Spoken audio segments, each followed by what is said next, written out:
cuanto a esta sesión informativa, y con independencia de que tiene formato también, lógicamente, de taller de participativo, siempre lo interesante también será, y aprovechándonos de las nuevas tecnologías y de las redes, y que casi ya está más en vigor, y a las pruebas me remito, que lo que puedan ser unas jornadas más presenciales, Javier incidirá seguro en ese aspecto, el hecho de que esto sirva como de una pequeña explicación, de la cual se extractará, incluso se editará un vídeo un poco más corto para colgarlo en la web municipal, y como bien decía él, no quiero pisarle la guitarra ni anticiparme y tal, por la propia idoneidad que tiene el hecho de que incluso lo que se dice aquí, la gente tuviera la intención o consigamos mover a la gente para que se vaya directamente a ciertos sitios, a ciertos lugares que puedan tener más interés, y sobre el sitio, sobre esa perspectiva, poderlo ver bien, ¿vale?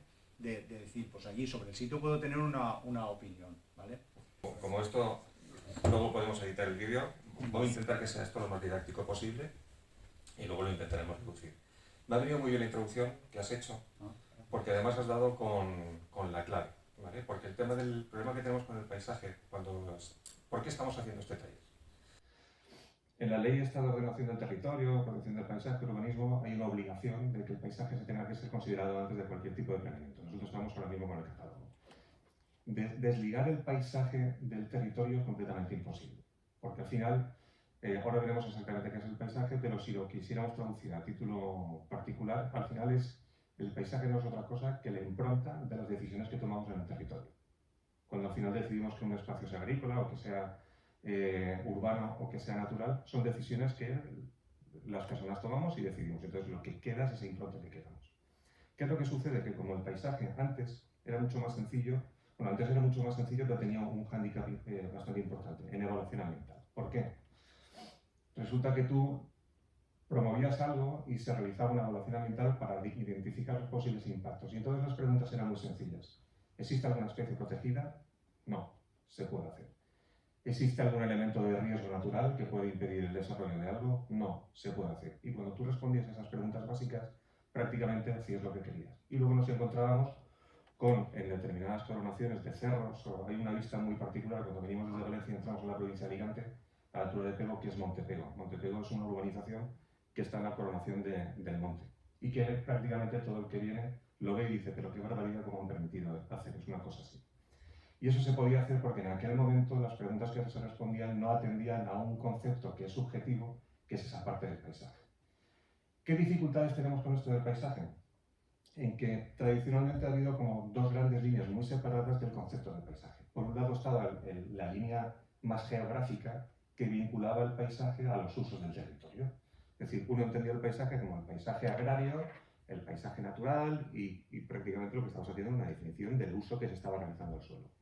Y por el otro extremo teníamos el paisaje más urbano, más propio de los ingenieros agrónomos y arquitectos, que se dedicaban a hacer espacios habitables. Entonces, son dos escalas totalmente radicalmente opuestas. Es decir, cuando uno hace paisaje, hace un paisaje urbano, está pensando en un modelo de ciudad. Cuando uno está pensando en el ámbito geográfico, está pensando en ordenación del territorio. Y lo que estamos teniendo con esta normativa es una fusión de todas las escalas. Y entonces nos piden que valoremos una cosa que se llama las unidades de paisaje y los recursos paisajísticos. Como ya sabemos que estamos introducidos, que esto viene a raíz del catálogo, el estudio de paisaje no deja de ser un instrumento que se va a utilizar para darle cobertura a los espacios de mayor valor que puedan ir en el catálogo de protecciones.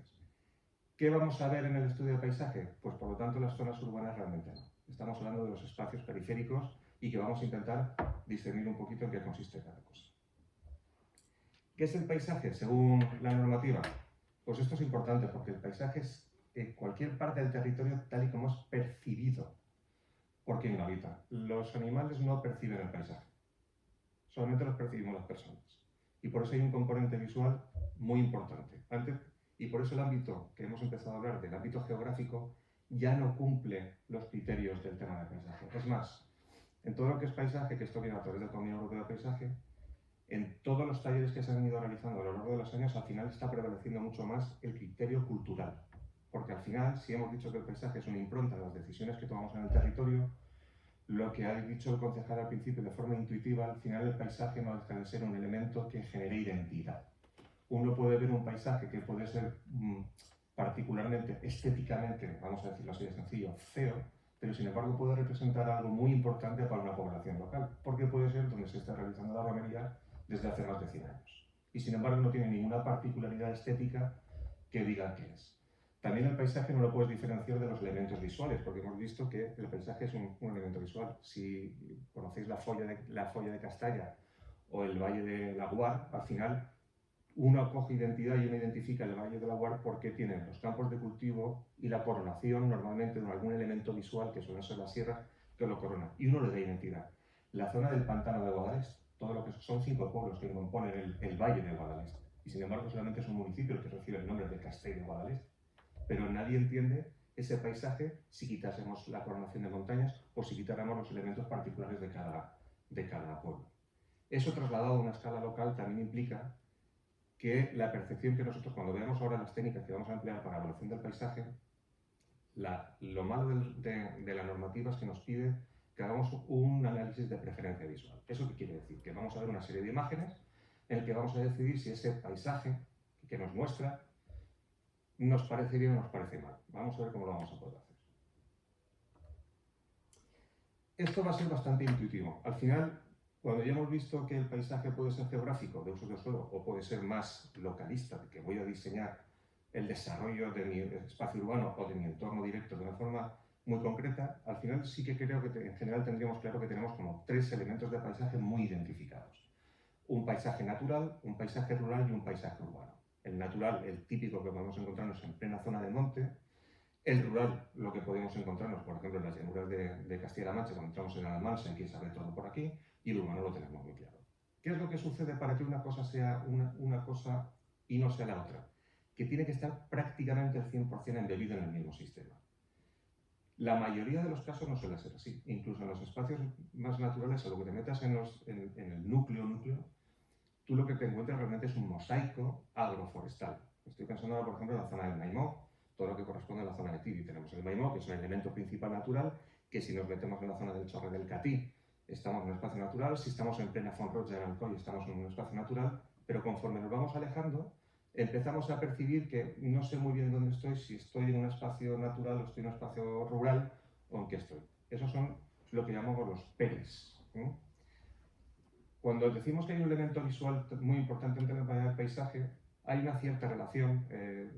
Siempre se intenta hacer matemáticas con esto, a mí no me gusta hablar de matemáticas, pero suele haber una relación con un cierto ángulo desde lo que tenemos o no. Imaginad que tenemos un núcleo urbano donde a partir de ahí tenemos un terreno rústico típico. Uno está en la ciudad o en el pueblo, está en un ámbito urbano, conforme se va alejando, dices, yo ya no estoy en el pueblo, pero tampoco estoy en espacio rural. Y hay una cierta relación de escala, porque en función de las edificaciones y a la distancia que nos encontramos, hay un ángulo en que a partir del cual dices, yo ya no me encuentro dentro del ámbito urbano, ¿vale? Está entre el 60 y el 5, entre 60 grados y 5. Entonces, cuando nosotros ahora vamos a definir este triángulo que veis aquí, que es urbano, natural y rural, al final tenemos un periurbano rural. Ahora imaginar determinados pueblos que pueden estar embebidos en plena zona de monte, tendríamos periurbanos naturales y todo lo que son las transiciones entre natural y rural, que es esa transición rústico-natural, natural-rústico. Me da lo mismo. Vamos a poner algunos ejemplos. Estas fotos son aéreas, es decir, esto es importante. Cuando antes hemos dicho que el paisaje es tal y como lo percibimos en una situación normal, no en una avioneta como estas fotos que estamos mostrando. Esto solamente tiene finalidad didáctica. Ese es el casco urbano. Y sin embargo, cuando lo estamos mirando desde el aire, tú no podrías coger, o tengo la sensación de que no podríamos decir que el espacio que tenemos justo alrededor sea rústico. Yo creo que tendríamos una parte común que diríamos, no. Es rústico porque no tengo edificaciones, pero tengo edificaciones dispersas y estoy entonces en un periurbano. ¿Pero un periurbano qué? Un periurbano rústico. ¿No? Todo tiene una influencia, el rústico sobre el natural sobre el urbano. Otra imagen de fuera. Todo lo que son residenciales periféricos, pequeños núcleos de población que se van poniendo en el territorio a lo largo de todo el espacio. El hecho de que vayamos poniendo determinadas huellas, si quitáramos las edificaciones y pusiéramos,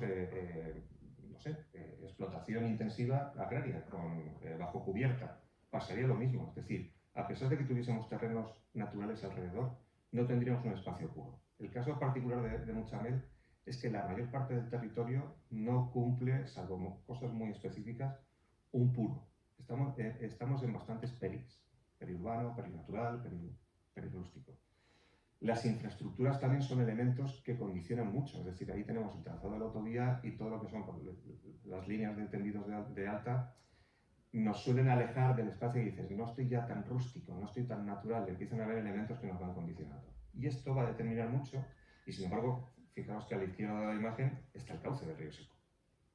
El cauce es un elemento natural de toda la vida, pero que según lo vamos recorriendo, hay espacios que sí que nos sentimos plenamente natural, entramos en espacios que son peris, y hay zonas como por donde está el azul de Mutxamel, que a pesar de que tenemos un elemento interesantísimo a nivel cultural, en la periferia tenemos demasiados elementos de carga de infraestructuras, cartelería, etcétera, etcétera, que nos quitan ese ámbito de decir, no estoy ya en un espacio tan natural. En la zona esta que está en el túnel de la autovía, cuando estamos en el ámbito, si vamos caminando por el exterior, en general ya tenemos cosas muy dispersas, muy alejadas. Sí que podríamos decir que estamos en un entorno natural, hasta que nos vamos acercando a la zona, rústica, hasta que nos vamos acercando a determinados elementos. Esta zona de aquí, no podríamos decir que es un espacio rústico, tampoco podemos decir que es un espacio natural. Urbano, hombre, tampoco, es decir, nos faltan muchos elementos para que sean urbanos, pero a lo mejor sí que lo podríamos considerar pues, como un periurbano rural, y conforme me estoy acercando a la sierra, esa zona de ahí ya empieza a ser un periurbano más natural. Y si además cambiamos un poquito la escala, podríamos quizás redefinir las cosas. Cuando ahora veamos las unidades y recursos, las unidades de paisaje no dejan de ser grandes elementos que intentan darle una estructura común a un espacio del territorio para que veamos qué se puede hacer allí. Bueno, supongo que con esto ya más o menos vamos a ver qué tipo de elementos de paisaje nos vamos a encontrar. ¿Qué es lo que vamos a hacer cuando se nos pregunta que valoremos el paisaje? Vamos a contar con dos materiales. Hay un cuestionario y una memoria informativa, una memoria complementaria. ¿Con qué finalidad? Esto no tiene lo que nos pide la normativa, es que se muestre una batería de imágenes y que el público, las partes interesadas, valoren si la calidad de lo que se muestra, que no es la calidad fotográfica, sino la imagen, que se valore entre muy bajo y muy alta, calidad paisajística. ¿Pero eso qué quiere decir exactamente? ¿Que nos gusta lo que vemos? Porque muchas veces podemos ver, es decir, si ampliamos la escala de lo que estamos valorando, a lo mejor uno puede tener el Cerro del Calvario, es un buen ejemplo. El Cerro del Calvario, cuando digo internamente me refiero localmente, tiene cierta importancia. Es un hito paisajístico frente a la línea general de Mutxamel, que Mutxamel suele ser plano y sin embargo tenemos un relieve que sobresale. Es decir, como bien ha dicho el concejal al principio, es un elemento identitario que cuando venimos desde determinados puntos ya estoy entrando en Mutxamel, lo tengo identificado, a pesar de que el término municipal es muchísimo más grande, pero sin embargo tiene elementos que si nos vamos al campo de la geografía no tienen ningún valor. Es decir, es una zona semiárida con cromatismos muy normales, un arbolado muy limitado, no tiene ninguna particularidad, especialmente si la experiencia que tenemos del paisaje nos ha hecho salir de la provincia y tenemos referencias mucho más elevadas. Si nosotros tenemos como escalón la Font Rocha como un idílico de espacio natural, en el sentido que tenemos incluso un bosque caducifolio, que en otoño con los cromatismos y todo esto, claro, cualquier cosa comparado con ese nivel nos va a parecer de muy baja calidad. Y sin embargo, localmente puede ser muy irrelevante. Por lo tanto, cuando al final nos están preguntando sobre la calidad paisajística de algo, realmente lo que estamos intentando es valorar lo que eso representa para nosotros y si lo queremos conservar tal y como está. Es decir, cuando nosotros valoramos un espacio, tenga la estética que tenga, y lo valoramos como muy alto, por alguna razón, lo que estamos diciendo es que el espacio tal y como está, nos gusta como está, a pesar de que cualquier otro pudiera opinar de una forma distinta. Nosotros con eso lo que hacemos es, hay una opinión, esto se hace al 50%, hay una opinión del perfil más técnico y un 50% de lo que opina la población. ¿El objeto es sacar algo cuantitativo? No, realmente lo que se pretende sacar es un elemento de información, es decir, de cara al catálogo, a la hora de identificar la normativa de las cosas y los usos que se pueden hacer en cada ámbito, te interesa identificar elementos del territorio que pueden tener cierto valor y que por lo tanto vamos a hacer cosas para fomentarlo. O si resulta que no, tenemos la libertad para alejarlo del catálogo y tenerlo en consideración para otras cosas. Ese cuestionario se compone de dos partes. Está esta parte estricta de lo que es la valoración desde muy baja a muy alta calidad, a ver si lo tengo aquí ampliado, sí, esto de aquí, que por eso dice, no se valora la calidad de la imagen, sino si ese espacio tiene que mantener su estado actual, si es representativo de dicho espacio, y por lo tanto es importante que mantenga su identidad. Luego, complementariamente, añadimos esta memoria complementaria. ¿Por qué? Porque el cuestionario no deja de mostrar una imagen. El territorio es mucho más amplio que una imagen muy limitada, que además una cámara fotográfica te limita a un espacio muy determinado. Uno tiene que estar en el territorio. La idea es que al final el ciudadano o el interesado en general identifique qué manchas del territorio estamos dibujando, que se le muestre una imagen típica del espacio, pero que vaya directamente y diga, vale, reconozco este territorio y lo valoro entonces como tal. ¿Vale? Por eso, esa memoria complementaria lo que hace es que a cada cuestionario, donde, bueno, por ejemplo, este es la ficha N1, cauces del río seco, barranco del Bergeret y agua amarga, normalmente la memoria va a tener una descripción y te va explicando más o menos qué es. Y además, complementariamente, ya sí que te muestra una batería conjunta de imágenes, porque el río seco es un elemento de unidad como tal en su conjunto, pero que realmente se compone de muchas fracciones muy diferentes. Si nosotros mostráramos solamente una imagen de uno de los escenarios del río seco, estaríamos falseando la información de lo que se pretende realizar. Al final, lo que tú pretendes es identificar un promedio de los elementos, a pesar de que tú puedes añadir cualquier observación que consideres complementaria. ¿Qué otra cosa se pregunta? Un análisis de tendencia. Esto no nos lo pide realmente la normativa del paisaje, pero nos ayuda a interpretar determinadas cosas. Para evitar preguntas, lo que se hace son algunas afirmaciones. Aprovechamos algunas fichas para hacer afirmaciones de término general que nos ayuda a ponderar determinadas cosas. En este ejemplo, dice, los cauces principales del municipio deberían mantener una franja libre junto a sus bordes, donde realizar actuaciones de integración natural, ya sea con vegetación natural, agrícola, cultivos, poniendo en valor los azudes existentes. Uno puede estar totalmente en desacuerdo con esa afirmación hasta totalmente de acuerdo. El análisis de tendencia lo que busca es, ante una determinada afirmación, ver de las personas participantes hacia dónde se inclinan. Eso ayuda a la hora de poder hacer determinadas matizaciones en la propuesta de normativa. Esto no es concluyente, esto no deja de ser un taller, una parte participativa, que el objetivo realmente es obtener la opinión del público interesado para terminar de completar el estudio de paisaje y con ello el catálogo. Y cuando se tenga todos esos elementos, se somete a exposición pública con todo el razonamiento que está.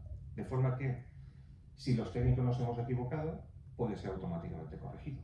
Pero por lo menos sacamos una propuesta basada en una opinión, no solamente en la nuestra. Y esta información va a estar disponible en la página web.